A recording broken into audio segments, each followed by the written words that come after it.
News, जनजागृती साध्यम, हक्काचे लोकमाध्यम।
फुटलेली असते आणि अशा शुभमंगल वातावरणामध्ये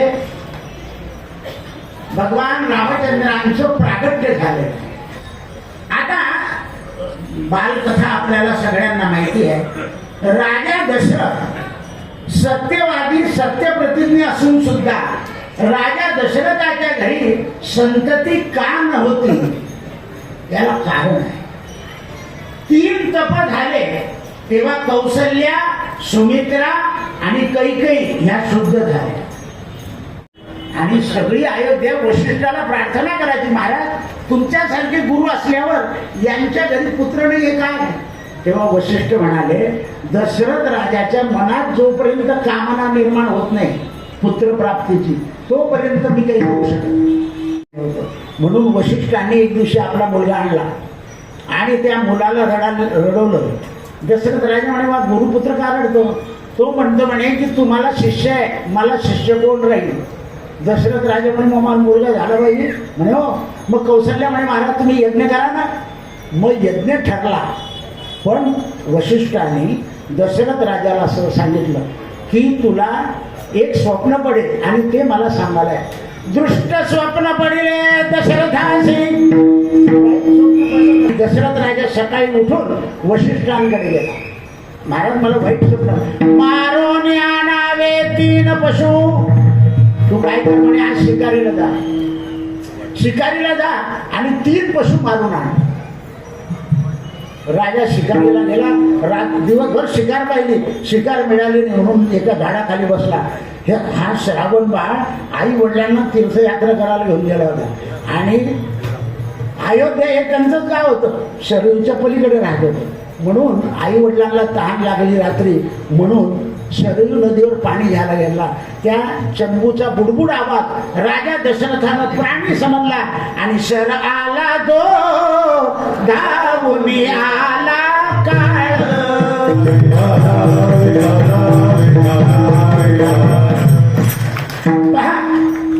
10 मिनिटात समुदाय गोळा झाला। हे खास स्नेह आहे, प्रेम आहे संस्थांवर लोकांना।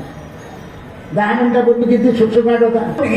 दुर्वार्ता फोडू नका ही विनंती तुमच्या पायी, मधमाई करा तुम्ही सांभाळ, होलिया श्रावण मामा एवढी बातमी फोडू नका। ते दोन्ही आंधळे आहे। हो श्रावणा, मला माहिती आहे। श्रावणाला पाणी पाजलं, वृद्ध ब्राह्मण पत्नी जवळ आले, मी राजा दशरथ, माझ्या बाणानं तुमच्या मुलाला देह सोडावा लागला, मी तुम्हाला घरी घेऊन जातो, पाणी पाजतो। राजा नको, आमच्या अंगाची तू काठी धरली, जा तू सुद्धा पुत्र पुत्र करत मरशील। श्राप झाला रामाच्या जन्माच्या आधी। मी सांगितलं कौशल्या, आता आपल्याला डोहाळे जेवण करायचं, तर तुला काय डोहाळे होता हे दशरथ राजा आणि मी विचारायला येतो।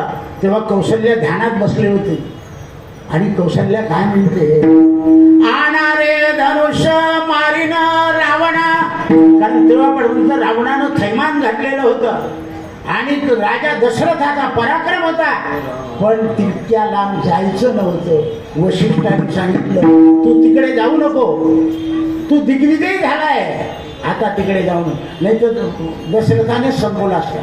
तुझ्या पोटी नारायण अवतार घेतील आणि मग रावणाचा वध होईल. रावण छुपी युद्ध करायचा, सरळ नाही यायचा.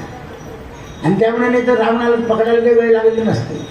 आणि आता भगवान अष्टकामाचे प्रागट्य आहे.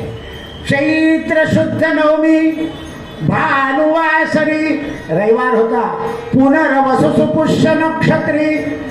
आणि कौशल्याच्या महलामध्ये अष्टमीला रात्री सगळे देव आले आणि कौशल्य तो दसरले. दे कौशल्य माते, तुझ्या समोर आता भगवान प्रगट होणार आहे. देवाचं प्रागट्य म्हणजे प्रस्तुती नाही आहे, बा जन्माला अवतार. आणि म्हणून महाराज म्हणतात अवतार तू, अवतार तू धराया म्हणून माध्यान्ह काली ज्याप्रमाणे रामाचा अवतार, त्याप्रमाणे समर्थ सुद्धा माध्यान्ह काली जाम गावाला प्रगट झाले. संतांचाही प्रगट दिन असतो आणि देवाचा सुद्धा अवतार दिन असतो. म्हणून कौशल्या प्रसूती यातनेत आहे. वशिष्ठ ऋषी शरयू नदी तीरावर बसले आहे आणि पुरुष सुक्ताने भगवंताची प्रार्थना करताय. कौशल्या देवाला हाक मारते,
सर्वे जनानाम् अभिवन्दनं मन्त्रपुष्पाञ्जलिनाध्यायेत हरि ओम् यज्ञेन यज्ञमयं देवाः सानि प्रथमान्यासन् देहनाहं महिमानः सचत्र यत्र पूर्वे साक्षाः सन्देवाः ॐ राजाय नमो वयं वै श्रवणाय कुर्महे क्षमे कामां काम कामाय वयं कामेशो वै क्षरोदरानु कुबेराय वै श्रवणाय महाराजाय नमः ओम स्वस्ति साम्राज्यं मौर्यं स्वराज्यं वैराज्यं रमेशं राज्यं महाराजमादिपत्रमयं समुद्रपर्या ईशात् सार्वभौमचारो शान्तानातावराणात् हृदय वै समुद्रपर्यन्ताय राज रामचंद्र भगवान की जय पवन सुत हनुमान की जय उमापति महादेव की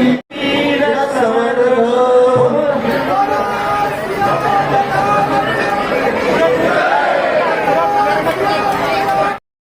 गांधी तीर्थ निसर्गाच्या सानिध्यात महात्मा गांधींच्या जीवनावरील जगातील पहिले मल्टीमीडिया म्युझियम आजच भेट द्या. गांधी तीर्थ, जैन हिल्स, जळगाव. अधिक माहितीसाठी www.gandhifoundation.net वर विजिट करा.